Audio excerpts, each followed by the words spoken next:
आज आपण जिल्हाधिकाऱ्यांना निवेदन दिलेलं आहे. काय मागणी आहे, काय प्रकरण आहे? आम्ही जिल्हाधिकारी मार्फत माननीय मुख्यमंत्री देवेंद्र फडणवीस साहेबांना निवेदन दिलेलं आहे की दरमहाचा पगार हा आमचा 1 तारखेला होत नाही आणि आमची वेतनवाढ ही रोखवली जाते, किंवा वरिष्ठ वेतन श्रेणी असू द्या, निवड श्रेणी असू द्या, आणि दरीखोऱ्यात, डोंगर व दुर्गम भागामध्ये, वाडी वस्त्यावर, तांड्यावर ह्या आश्रमशाळा आहेत आणि ह्या आश्रमशाळेमध्ये आश्रमशाळा शिक्षक व कर्मचारी अहोरात्र काम करतात.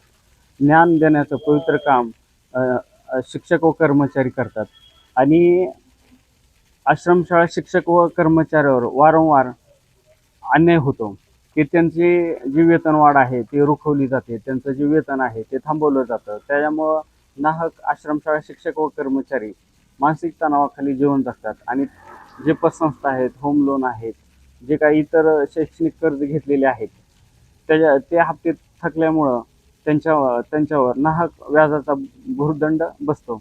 आम्ही माननीय मुख्यमंत्री साहेबांना निवेदन दिलेलं आहे की जर आमच्या मागण्या जर मान्य झाल्या नाही तर 13 ऑगस्ट रोजी धाराशिव जिल्हाधिकारी कार्यालयासमोर धाराशिव जिल्ह्यातील पूर्ण आश्रमशाळा शिक्षक व कर्मचारी तीव्र आंदोलन करतील, याची गांभीर्याने नोंद घ्यावी.